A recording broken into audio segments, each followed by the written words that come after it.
Hey, what's up? Thanks for coming to the channel. I'm Jeremy. I do two uh,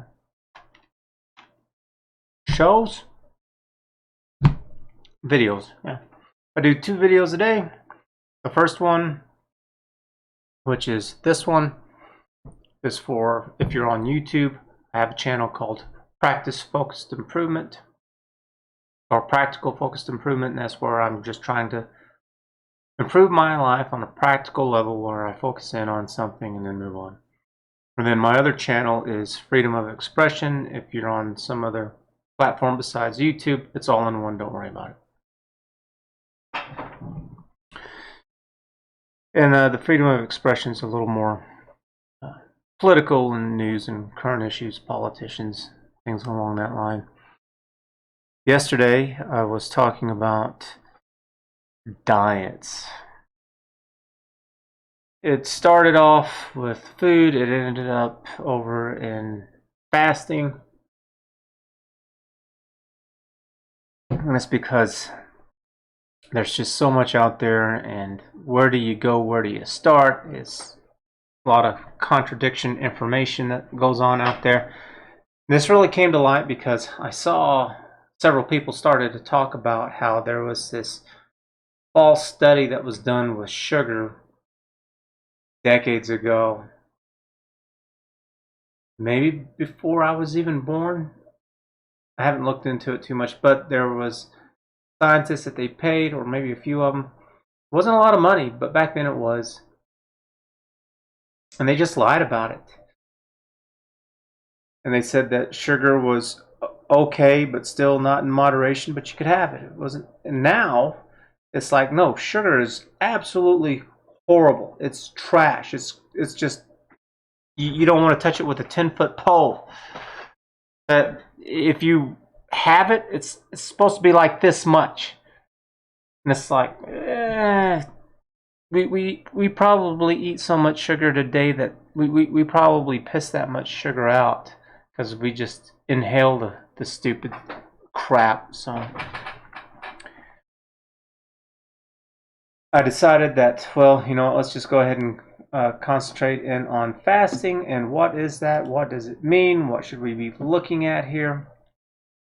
And one of the problems that I was finding was, well, what the hell is time restricted fasting? But first, I have 1, 2, 3, 4, 5, 6 videos here. I'll have links in the description down below for all of them. I'm not trying to change anyone's mind with this stuff. I'm just trying to show that, yeah, there's lies with this. And with this, I'm a little less concerned about showing lies because I have no idea what's true and what's not. I just listen to Dr. Rhonda Patrick because she does not sound like... I see them all the time on YouTube where it's just some buff guy who's like, you ever wonder why your diet doesn't work or exercise or whatever? And it's because they don't tell you this stuff, but the Hollywood elites know, and so that's why they can get in shape for movies and stuff. It's like, shut up, shut up, shut up, shut up. She has the medical lingo. She talks. Her terminology is medical. She has clinical experience, lab experience. She's got it all. And she doesn't strike me as somebody who's trying to become rich or famous. She strikes me as someone who's just really trying to help, and someone who's... she doesn't want these things to happen to herself, because not only does she talk about these things, but she does them herself. She's like, yeah, I don't want this trash. It's like, if this is something that you can do so you don't have it, so you know you don't have like cancer and memory loss and whatever, type 2 diabetes or heart problems or whatever, it's like, I can do it. And she does it a lot. She does it all the time. So whatever she's talking about, she's doing it. So whatever she's talking about right now in 2017, she's doing it. But let's start off with, well, why do you not want to be overweight?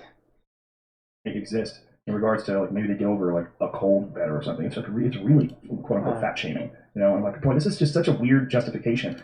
Illnesses that people recover. Okay, so this is the name of this video is what every overweight person needs to hear. Dr. Rhonda Patrick on fat acceptance.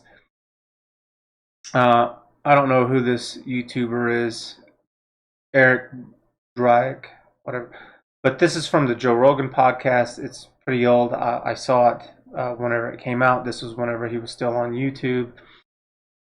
And fat shaming was a little bit more trendy at the time. I think it's kind of died down a little bit since then. So I don't hear it nearly as much as back then. And so they're talking about, what are the problems with being fat? From better if they're overweight, and there's a few very they're frozen down. And then I look at the DNA and white blood cells and see how people's. Sorry, it takes too long to just listen to all this crap at normal speed. And so she's talking about how she's freezing blood cells and taking a look at it to see specifically what's going on with like the metabolic parameters. Damage to their DNA. So like we get white blood cells and they're frozen down, and then I look at the DNA and white blood cells and see how much damage there is. I do it at baseline, so before they start the blueberry powders, and these people have a lot of damage because they're obese. Obesity accelerates damage to DNA. Damage to DNA causes all sorts of problems, but eventually it leads to cancer. So on the word pad over here,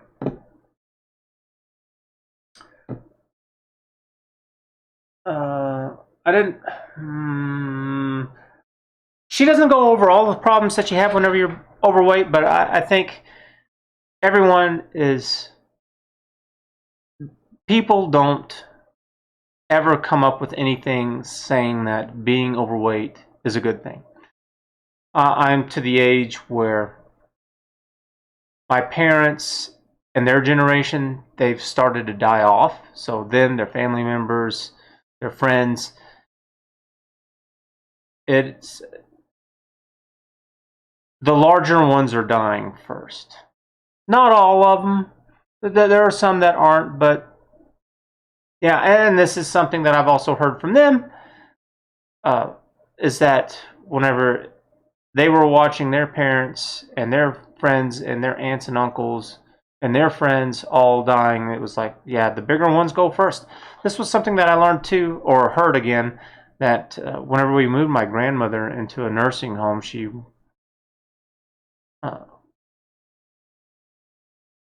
whenever granddad died, she wanted to move and be closer here, and she decided that would work for her. And we noticed that there just weren't any large people, and that was something that everyone who worked there at that retirement community knew. And they were like, yeah, because if you're overweight, you're not going to live very long. And and they said that the oldest people who are here, they're all thin. They are not obese.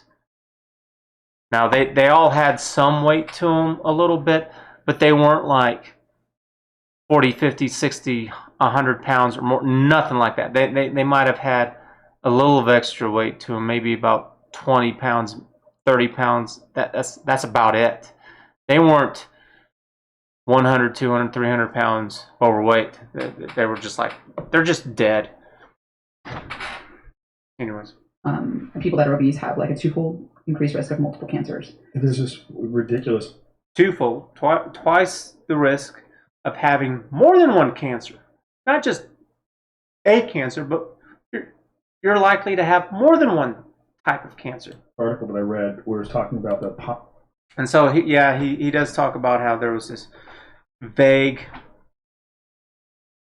article talking about that there are things that are good about being overweight, and she was like, no, and he talks about, yeah, people, we just all eat because it's just kind of this mouth pleasure thing.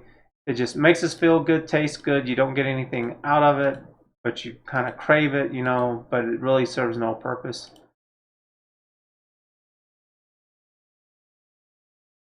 And the article was talking about there's benefits to being overweight, and she's just like, no.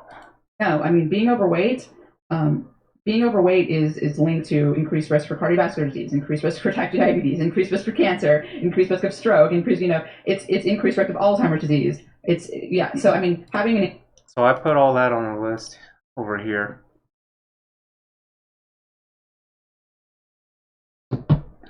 Why you need to avoid being overweight. It accelerates damage to DNA, which leads to cancer. Obese people have a twofold increased risk of having multiple cancers. They are at an increased risk of getting cardiovascular disease, type 2 diabetes, just cancer in general, having a stroke, and Alzheimer's disease. I don't want any of those things. And of course, there's plenty of other things that are kind of associated. She's kind of naming off some of the big ones right here, but there's a lot of other things. Joint problems, having problems breathing, not being able to sleep on your stomach. So I've lost 50 pounds. I was big enough that I couldn't lay down on my stomach because my gut was too big in the way. I don't know if fat people can do that or not. I couldn't. And I don't know, maybe if I'd gained like another 50 pounds, that it would have distributed more evenly and would have kind of leveled me out. I don't know, but I remember that being a problem, and I would take a look here. I would have to lay down on my side and cross my arms, and then my gut was underneath here, and I could sleep like that or on my back, but I couldn't sleep on my gut because it was like it wasn't just laying down, it was this gut that was right here. I've got an eraser right here, and it was like this where my gut was, and it's like, no, that didn't work for me.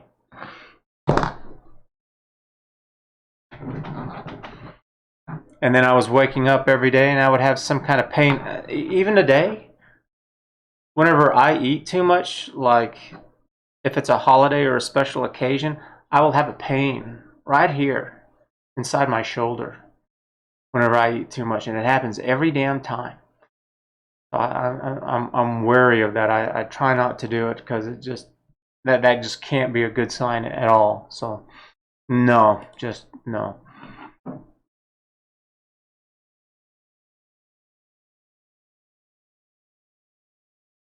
And then on this one, this is titled Dr. Rhonda Patrick on time restricted eating. This is from Get Motivated. And this is another Joe Rogan podcast. This one is in 2018. And I found one where they talk about what is exactly time restricted eating versus just intermittent fasting.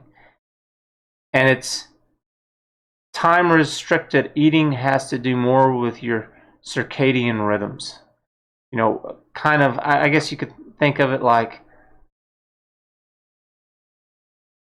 your body's inside does certain things at certain times of the day. So it's like people are really prone to taking a nap kind of like after lunch between 1 to 3, and apparently it's because there's some biological chemical reaction that's going on inside of your body that tires you out. And so taking like a little nap for 10, 20, 30 minutes, kind of somewhere in there, it's kind of a good thing. Anyways, we'll let her explain it. We were talking about muscle mass. I started thinking about this time restricted eating. Have you heard about this at all? Time restricted eating? A little bit. Like eating within like a certain time period that corresponds to like the day. Mm-hmm. It has really profound effects on muscle mass without any other factors, without having to exercise or anything. That's something that's extremely interesting. But this like time. So this is a little bit of an older one too. This one was in 2018. Whenever we get into some of the 2019 videos, and sooner she starts talking a little bit more about circadian rhythms. Maybe she does here in this one too. But she talks about how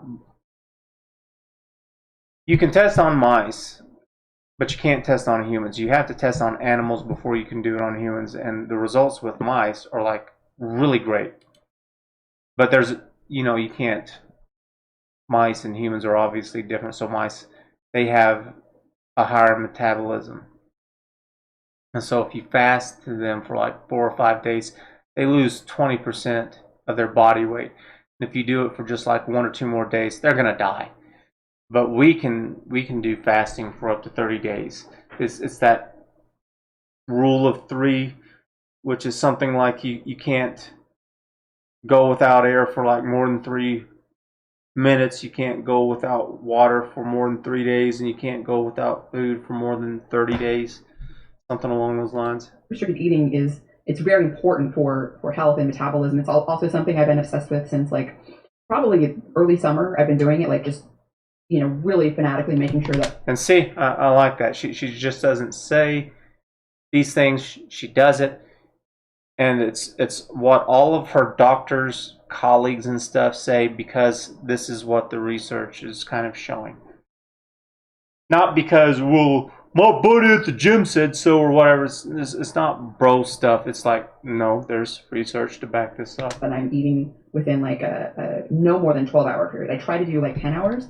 So like when you wake up in the morning, you have a cup of coffee, or you eat even a cup of black coffee. The first thing you put into your system that's not water starts all these metabolic enzymes, starts them in your liver, your gut, starts these enzymes. And those enzymes are on a clock because humans are diurnal creatures. We're meant to be awake and working and active and thinking during the day, and we sleep at night, which is different from nocturnal creatures like some rodents and other animals that are, sleep during the day and active during night. So because we are active during the day, we're diurnal, all of our metabolism enzymes, all these things are active during the day. Yeah, so she talks about later in the video too, I think it's in this one, where if you're a night shift worker, they're like at a much higher risk of cancer and gaining weight, and it just kind of screws all of this stuff up like crazy, because we respond to sunlight, we actually take it in, it contributes to vitamin D, that we get vitamin D from sunlight, and that you should have like 15 to 30 minutes of exposure a day to sunlight. So yeah, and so you wake up and your body just kind of has this cycle of things that you need to do. And I guess this goes along with other things. Whenever I listen to Dr. Jordan Peterson, he talks about how it's very important to put yourself on a schedule, that whenever people do this on a schedule and on a routine where you do the same things over and over, that your body just really adapts to it very well. And that if you're having problems, that's something that you should look at. You should get up at the same time, go to bed at the same time. And whenever I was looking up that stuff on sleep, they were saying that you consistently want to go to bed at the same time. Getting up to, it wasn't as important, but it was still really damn close. You shouldn't ignore it. It was like, yeah, but if you had to make the change somewhere, if you had an unusual sleep schedule, focus on going to bed at the same time over getting up. So, but most of us, I think the average person can absolutely go to bed at the same time and get up at the same time. And they talk about how, that it takes so long before you to hit REM sleep, and then you need so much of it. And it just seems to be a reoccurring theme with all of these things, no matter what it is, from all of these people, that our body's kind of like, screw you, I have a cycle, I don't give a damn what's going on. These chemicals and these things are just going to happen inside of you. No matter what, we don't care. And things that activate them are light exposure, and also food intake. And xenobiotic is also something. So anything that gets metabolized, like by your system, by your liver, whatever, activates these enzymes. And once they're activated, they're on this like 12-hour clock where it's like, okay, so you're metabolizing glucose, fatty acids, all these things, well, if you're eating within that 12-hour clock. But when you go beyond that 12-hour clock, that's when things start to go really wrong, because your metabolism enzymes start to shut down and you're not doing things properly. So you're not like insulin responsive. You're not, even fatty acids and things like that. Just metabolism in general is not working as well, after. All right. So I did put this title of the video and the link to it right here where she talks about it. So you can't have coffee or tea, and I saw videos where people were talking about having coffee and tea while they were on their fasting, and it's like, you kind of are, you kind of aren't. You know, you still see results because they weren't eating, so their calories were less, and so that's why they were seeing results. But there was more to it because they were taking in calories and doing things that started up your metabolism, that it screws things over. And so whenever you start eating, you need to do it all in 12 hours or less. And after 12 hours, you need to stop. The only thing you can have is water. And if somebody ever tells you otherwise, my response would be I don't care. Shut up. You can be fine, perfectly 100% fine, by not shoving anything down your throat for 12 hours. Why risk it? If you're not going to do it right, then just screw it. Just don't play games with it. No, get the hell out of my face. Just do it. You'll be fine. I'm sure there'll be an adjustment. I don't think I do this. I'm going to have to get onto this. But so, for example, like right now, I usually have my first cup of coffee at 8 o'clock. So right now, it's like I should be done. And I shouldn't have a problem with it. I mean, I definitely have been eating in the evening and later or whatever, and just cutting it back a little bit. It's like, that's it. Whenever I was really hitting this hard, losing the 50 pounds, I just focused on just 2 things for 2 weeks. I didn't try to do a whole bunch of things all at once. And that's what I'm doing with this for this month. For about 4 weeks, I'm trying to get rid of roughly 10 pounds or so, 15 at the max. And I almost broke down into 170s again. I weighed myself, I think today or yesterday, at 180. It's like I haven't been that in a while. And so last week, I think I may not quite count that, even though I was losing weight. But for this week, no fast food. No fast food at all. It's all said and done. It's gone. Next week, it's no more sugar and carbs. So that would be like donuts, cake, and all that stuff. I'll still have it if it's like somebody's birthday or a special occasion. But I've been having that like 2 or 3 times a week, and it's like, no, it's just got to end. I think I'm still going to continue to have chocolate. I'll have like some kind of candy. So still some sugar, but no carbs, no bread, no flour. So no donuts, no pies, no Twinkies, donuts, ho-hos, whatever. It's like, and I like donuts a lot. But it's all gone. And that's fine. I think if I get a little bit, if I just have it like twice a week, like once in the middle of the week and once at the end of the week, it's like that. I think that should be fine, because they do talk about how you can have like this much sugar. So we'll see how that goes. And then I think for the last week, I don't think I'm just eating just loads of food. I don't think that's so much the problem as it is that I just need to be working out more. Because whenever I was down in the 170s before I got injured, I was working out. I was running and I was lifting. I think I was doing too much. I was running 26 miles a week. I was trying to increase on lifting more. And it's like, what's kind of really wrong with this? With where I was at. So I think my goal is going to be to get back to where I was, just a hair under, and just be patient and give it time instead of trying to rush it so hard. I made pretty good progress in just a few months. 12 hours. And so that's kind of a big eye opener. I know there was a lot of people think they eat a 12-hour time period. Like if you were to survey them, like, oh yeah, I don't eat more than 12 hours. But there's actually a study done by a friend of mine who's an expert in this field. He's at the Salk Institute. His name is Satchin Panda.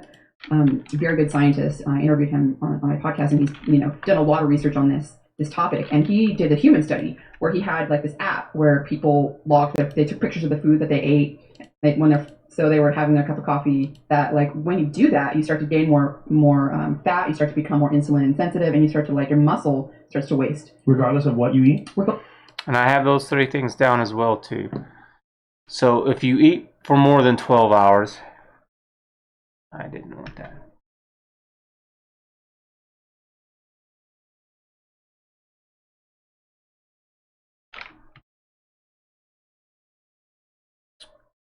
If you eat beyond 12 hours, you start to gain more fat, you become more insulin sensitive, and your muscles start to waste. And it's because your body is doing things that it doesn't want to do, that you shouldn't be doing. Regardless of what you eat. So okay, no, I take that back. So if you eat healthy, so if you're eating a terrible diet, that's, and this has been shown in mice, like lard, fat plus sugar, those two together, which is the bad combination. I'm glad you brought that And I'll up. tell you what, this is so confusing because I find stuff where it's like you should eat a lot of protein, have high protein, low carb, and you should have some fats, good fats. There's good fats and bad fats, and it's just all over the place with this crap. But I think part of it too, it also depends if you're a man and a woman, and also what your activity level is and what kind of activities that you're doing. So it's like if somebody who's doing running, it's different for somebody who's lifting, and if you're just kind of do both, and just it all plays a role in it. And that, I think that's all true, and that's why it's so damn confusing. I'm gonna make a note, but keep going. Those two are the bad combination. So if you're eating that, So what I'm going to do with this though is that I'm just going to try. I'm not trying to get specific into this stuff. It's just what's just kind of the general groundwork, kind of basic stuff that everyone can kind of do. And I was thinking about going on to that keto diet, and she was actually talking about how one of the doctors that she knows was on keto, did some blood work, got some bad results, and was like, no. And she's like, typically that's not a thing, but she's like, keto's not like the end all be all. That it's okay to have some carbs. So it's just, so I don't think I'm gonna go keto. I am gonna cut back on the carbs because sugar are carbs, and I'm gonna cut back on that because everybody's just universally just like screw sugar. So feeding the mice that, and you let them eat whenever they want, so they can eat. They're nocturnal, but I'm just going to call it day, and their day is actually night. Just know that that's true. If they're eating during the day and night, they gain tons of weight, become fat, become like type 2 diabetic, fatty liver. I mean, it's just a mess. They're breaking down like earlier than they should. But if you eat normal, so if you're eating like a healthy diet that's not high fat, high sugar, you're not necessarily going to gain more fat. You don't become type 2 diabetic and all that if you're not eating all the crap. So you're probably just going to be okay. But if you take that same mouse who's eating a healthy diet and you make it... So you can't compare mice to people on a 1-to-1 scale because, like I said, mice, they have a higher metabolism, and so it's not the same. But what happens to mice also happens to people. It's just, so if you go and you do fasting with a mouse and you do fasting with a human, the same things happen, it's just it's more extreme with the mouse. So while a mouse might fast for a few days and lose like 20% body weight, a person's only going to lose like 2%. But everything else still kind of happens. It's just not as much, and part of it is because of their metabolism, because their heart is just racing like mad all the time. And so with this, I'm looking into time-restricted fasting and fasting in general, and then I'm going to get into sugar, because that was like the other big thing. I wanted to make sure that sugar's like the big thing to get rid of. And then this is Dr. Valter Longo, and he's talking about doing a mimicking fast, and that's where for 5 days, instead of eating like the normal 2,000 calorie things, you bring it down each day to where you get to like the 500 calories. So then that way you're still eating, it's just a lot less. I don't know if there's really any kind of benefit to that or not. Or he talks a lot about that if if this diet that somebody proposes or food to eat and exercise may sound really great, but if people aren't happy whenever they do it, they're not going to stick with it, and then they're going to get off of it, and they'll do all this yo-yo dieting and stuff. So you have to propose something to them that they'll actually stick with. So it sounds like that if you're having a hard time, do the mimicking diet where for 5 days you're cutting off like 300 or 400 calories every day, and to that 5th day to where you're basically around 500 calories, and then you go back to normal. But if you can really, if you can pull it off, it's just better just to flat out fast and just eat nothing, just drink water. Pescatarian, and you do all the right things, you exercise, etc. You probably only need to do it once or twice a year. And so then, how often do you need to fast? So he's talking about that if you're an athlete and you're just really working out and dieting right, once or twice a year. For the normal person, though, he talks about, well, you should probably do it like once every 3 to 4 months. If you have issues, though, if you have like diabetes or heart problems or something like that, consult with a doctor and see about doing it like once a month until the problem gets resolved. Not very many people in the category, maybe like 5% of the population. And then as you move to a problem state, of course, then the minimal risk that is associated with doing a fasting mimicking diet is a good risk to take, because of course any drug that you take, any intervention that you do is going to have risks, and so now. Which is why, if you do have some kind of problems like he's talking about here, it's like, yeah, there might be risks. And so go talk to a doctor just to make sure with all that stuff. I don't have any kind of health problems that I'm aware of, so I don't give a damn. So, I'm not overweight. I'm not sick. Just none of that stuff. So I think there's over 25,000 people that have done the fasting mimicking diet, the prolonged, the same diet that was tested clinically. We've had very few severe side effect reports, right? And they all cleared up. Caused them, right? So it's very good news. And they don't even know that was the reason why. And I like this too. So this is how frequently should you do the fasting mimicking diet, and this is from Found My Fitness Clips, and this is her YouTube channel right here. She has Found My Fitness, which is her main one, where she'll have the 1 to 2 hour podcast, which is what this is, and then whenever she divides it up into clips, it goes to Found My Fitness Clips, obviously. But what she does is she'll have on her stuff just like some extra wording down here to help kind of clear up what it is that they're talking about. I like that. I like that a lot. That just shows that she just really knows what she's talking about with this stuff.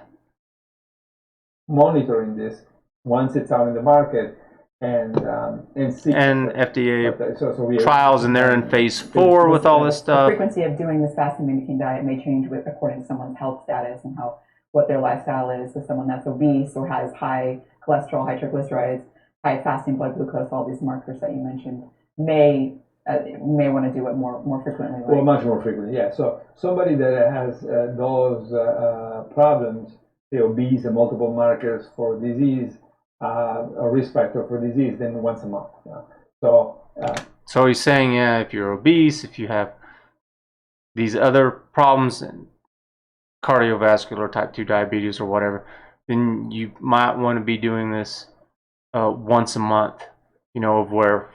And he talked about where he did this with people, and so like for 5 days, you don't eat, or you do this mimicking stuff, and then for the other 25 days, whatever, and it clears this stuff up.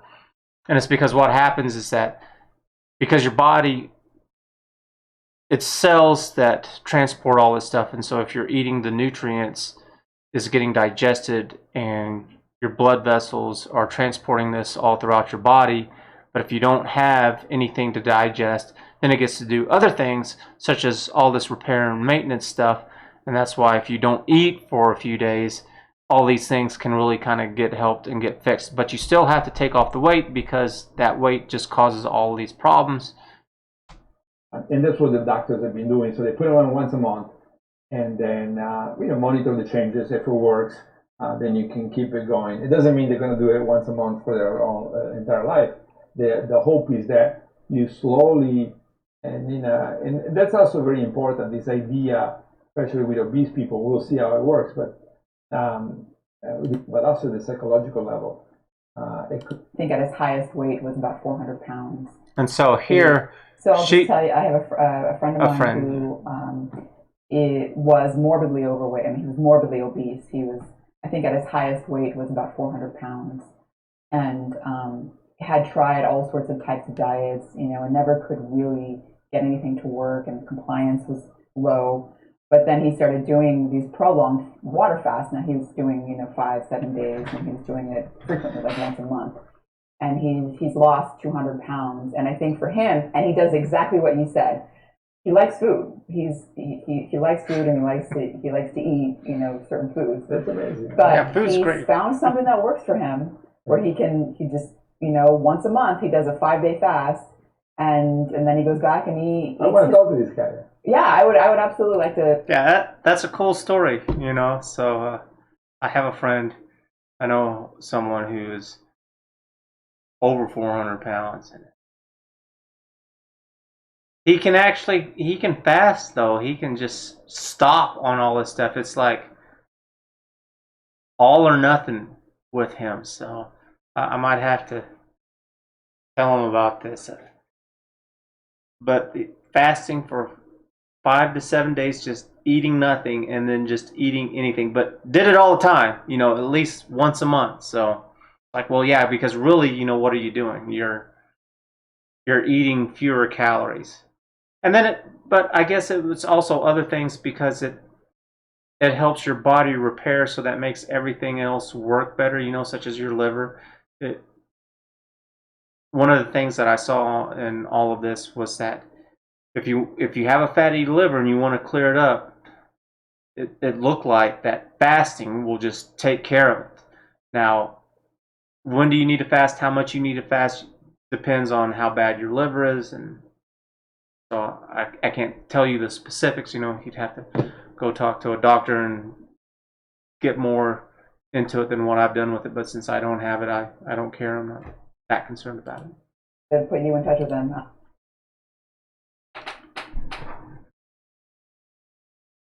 All right.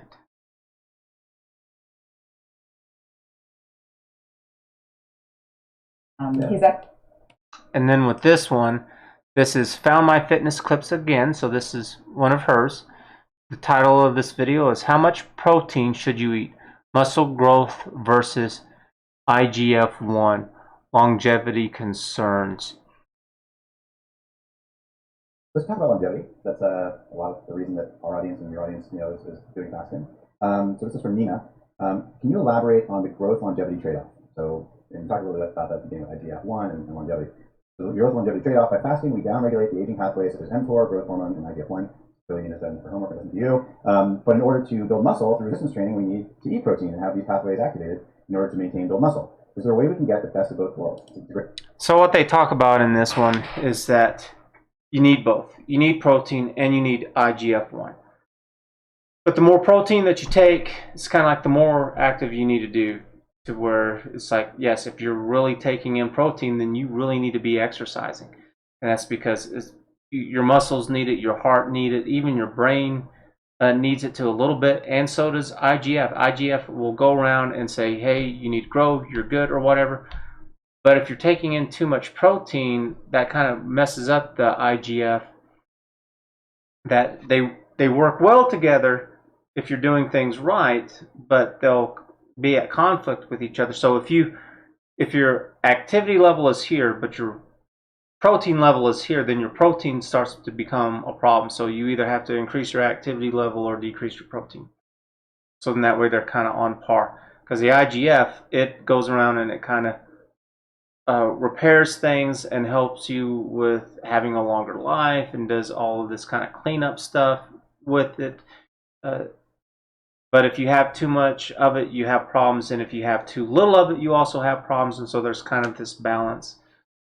For a normal person, you don't need to like take protein powder. If you're exercising, if you're running, you can have protein powder, you know, or at least this is what I was getting from all of this. You know, this was in 2019. I didn't find anything too relevant for 2021. No, part of it is that it looks like she, even at this point, she's already had her baby, because in some of these 2019 ones, she's just as big as can be. And she's talked about several times that she just loves spending time with her son, and she was wanting to work less. But I know she's still doing it. She just likes it a lot. But it's just, as to what the proper amount of protein is, it depends on your activity level. So I'm going to kind of leave this one short, and that's just because I don't know what you're doing. I have whey protein that I take. I take it Monday through Friday. I don't take it on the weekends. And it's just because my attitude has always been, it's like, I don't need that much. I'm not looking to be a big time bodybuilder. I do run a lot. I get into my spurts where I will go off and lift or do some other kind of exercising. It's like, yeah, some. And it's because, and they talk about it here, is that you do need protein for muscle recovery. Your muscles eat this stuff up. You do need it. You know, so it's just matching it with your activity level. Did I put anything down with that? Nah. All right, so this one is another one of our clips. Does fasting cut fat or lean mass? And what happens is that whenever you fast, it takes away from visceral fat, it takes away a little bit from muscles and from all your organs, and that's because it's cleaning it up. You've got a lot of stuff that's broken or dead or has gotten messed up in some way, and so it'll like get rid of all this junk like off of your liver. And then whenever you're done with the fast after a few days, then it grows back, and it grows back big and healthy and strong, better than what it was before. Something else what comes to my mind as well is wanting the IGF-1 to go where it's supposed, instead of sitting around in your serum and in the bloodstream, but going to the muscle, going to the brain. And I know that it's been shown in humans that IGF, it's been shown in humans that acute exercise, I think it was aerobic, lowers serum IGF. I love it. She found the study here, and this is what she's referring to. I love it. It's not her feelings. This is based off of some evidence. And I think it's because it's going to the muscle, also to the brain, because in mice it's been shown that exercise causes IGF-1 to cross the blood-brain barrier and get into the brain. So that's another good reason to exercise, is because now the IGF-1 that you have, is going to the places where it's it should. And it's because the IGF is telling things to grow. It'll help with your brain cells, with your muscle tissue, with your organs, with all of this stuff. So you need IGF. But if you have too much of it, I forgot exactly, but there's problems with that. And so one of the ways that you can help make it go to where and do what it's supposed to do is to exercise. Right. Maybe. Right, yeah. So exercise obviously is no doubt that it's very beneficial. And some of it may be related to fasting, meaning that exercise is known to do damage to the muscle, right? And so that damage, and then it's known that after the damage, you get repair. Mm-hmm. And that's also known that the repair is what builds the muscle, right? So yeah, because whenever you exercise, supposedly is that it does a bunch of these little microfiber tears all over the muscle.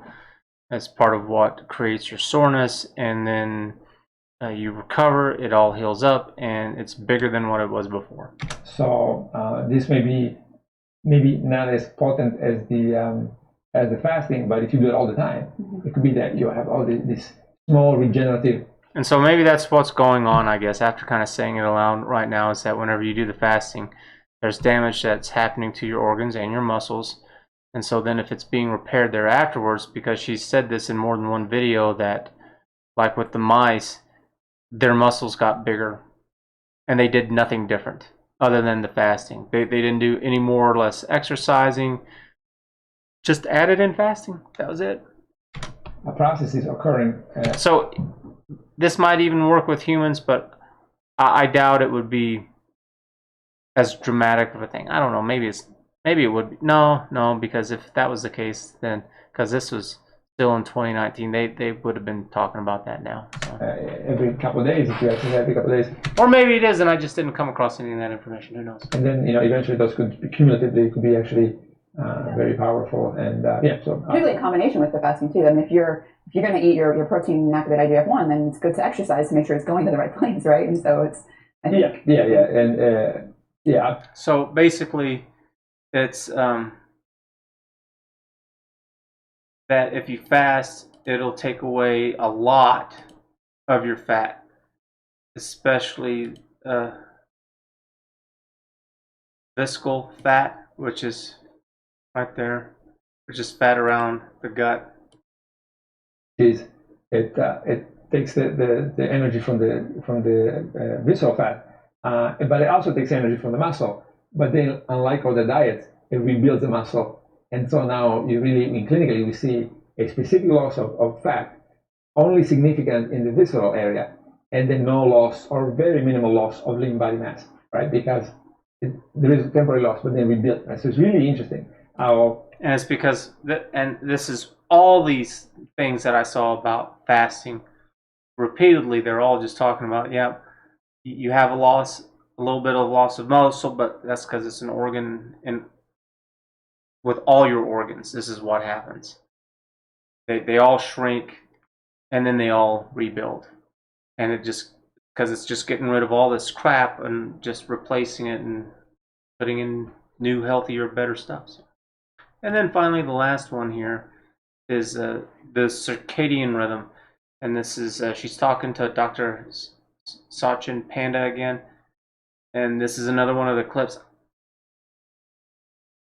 I guess this was over the phone or something. It's not a video. They're not talking to each other, being recorded face to face. I guess they didn't do some kind of Skype. But I guess this is just audio for some reason. I don't know why. It didn't say.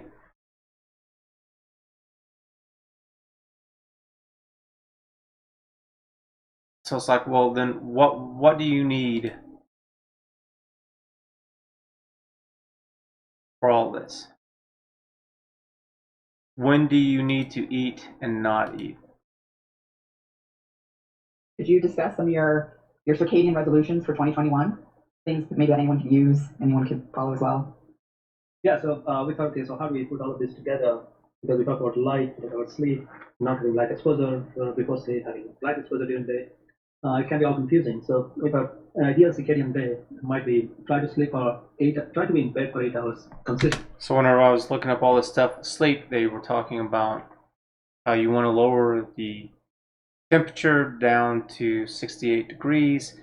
It kind of struck me as you're trying to put yourself in hibernation mode, that you want to have blackout curtains, that you don't want to see anything, any of the street lights or lights from cars or any of that stuff that it's going to break your sleep, and you don't want to hear anything. And so those curtains are also thick, so they can also help with noise reduction.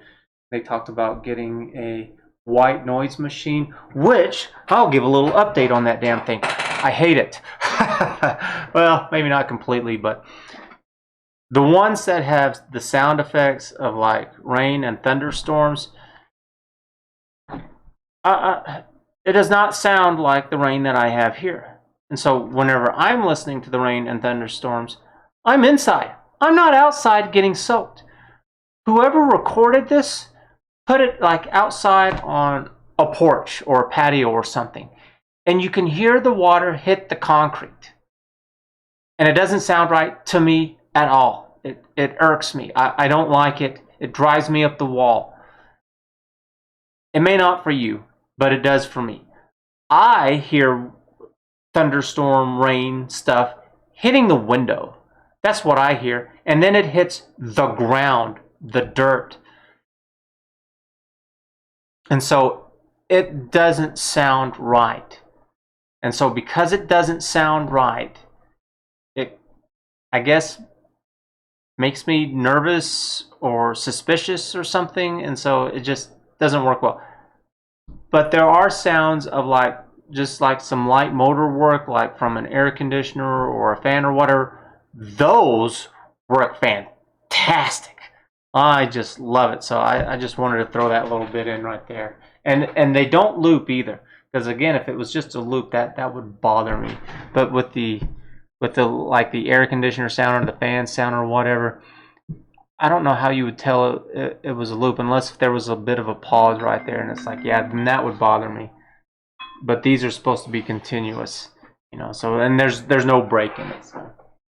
Consistently every night, when I say consistently, try to go to bed within an hour window and be in bed for 8 hours so that you can get 7 hours, 7.5 hours of sleep if you're an adult. I'll slow down. And then after waking up, try to avoid food. This is from his Twitter right here, and he says, well, you need to have 8 hours in bed.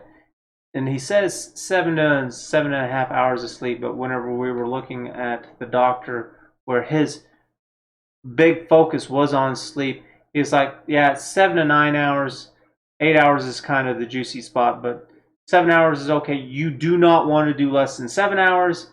He didn't really say anything bad about going over 9, but he was very adamant about you need a minimum of 7. So I want to stay away from the 7. I try to do around 8 because I'd rather be safe than sorry. So doing less than 7 was just like really bad. Really bad. So okay. Then whenever you wake up, that you want to wait for an hour or more before you take in your first calorie, which that includes coffee. The only thing you can have is water. And part of this is because he's talking about fasting with this. And that you need to eat within a consistent window of 8 to 10 hours and no longer than 12. And we saw in one of the previous videos just now where she was talking about that after 12 hours, your body's kind of wanting to go on shutdown mode with digestion, and it wants to move on to doing other things. And so if you do 8 to 10 hours, it's like that's the place. And she talked about 9 hours being the sweet spot for that. And then you need to have 30 minutes of outdoor activity under sunlight, daylight, even if it's cloudy out there. You want to have no food and no bright light for 2 hours before bedtime. There's no way that's going to happen for me. Now, the no food before 2 hours before bedtime, that I can do no problem. The no bright light, that's different. Now, what I don't turn off all my lights, but I turn off all but like maybe 1 or 2. I'll have the hall light on, so then that way I'm not tripping over anything whenever I go to bed. And I'll have like my computer monitor on. Everything else gets turned off though.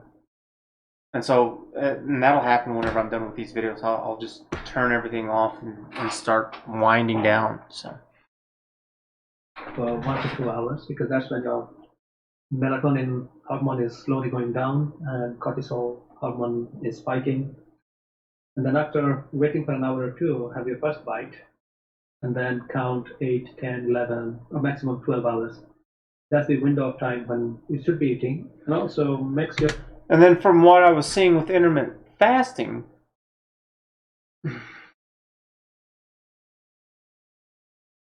some of these were really saying just eat one meal. There was one girl who had lost quite a bit of weight, and she was like, the only thing that was working for her was just eating one meal 1 time a day. Or no, one meal. And sometimes she was eating 2, and there were a lot of people who were just eating 2. I think I'm going to switch it to where I'm going to do 2. Where you have kind of a big protein breakfast and then a lighter lunch or dinner, something along those lines. So, I don't know. I've still got some more to work on this. The next big thing that I'm going to look into is sugar, and then we'll see how we're all going to wrap it up. So that the last bite or the last calorie is at least 2 hours before your bedtime. You don't want to have that last calorie too close to the bedtime, so that you can avoid food and avoid bright light for 2 to 3 hours before bedtime. Well, I guess too, he's saying avoid bright light. He's not saying be in darkness. He's not saying turn everything off, just not bright light. I don't know what exactly bright light is. Would a monitor be considered bright light from a computer or a TV? How light should it be? And then during the daytime, particularly in the first half of the day, if you can. I would say that I'm close enough that I don't care, and I could. There's plenty more stuff in it. It's like this is going to be more than adequate for all intents and purposes. And try to go outside, even if it's a cloudy day. There is enough light to uplift your mood, because light is the best antidepressant. And I've heard that before. I've heard that a lot of times with depression. Holy crap! 55 minutes. So this is a lot of kind of the more scientific, technical stuff behind all of this. And what we'll do is on Friday, we'll sum all of this up. I think the only thing, I'll have links in the description below for all of these videos, so if you want to watch them in their entirety, go ahead and knock yourself out. And I might add 1 or 2 more links to the videos over here in this little WordPad, because at some point in time, I'm going to have all these little WordPads available for download for all of you. So if you want to go back and refresh this stuff, or if you just want it all handy so you can put together your own schedule or whatever, it's like, great, more power to you. I'm all for it. I think that's great. And what's happening is that I'm doing the work and you're benefiting from the labors of my work, because it's like, why not? This is stuff that I'm interested in. This is stuff that I want to do. So why not monetize it at the same time? So if you found this interesting and this is something that you need to do for yourself, or maybe you want to pass this information on to someone else who's also interested in it, or maybe they need a little bit of help and they need better understanding, then give the video a like and subscribe and become a member. Just those 2 things. It helps out a lot, and we'll see you again. Thanks for watching. Bye.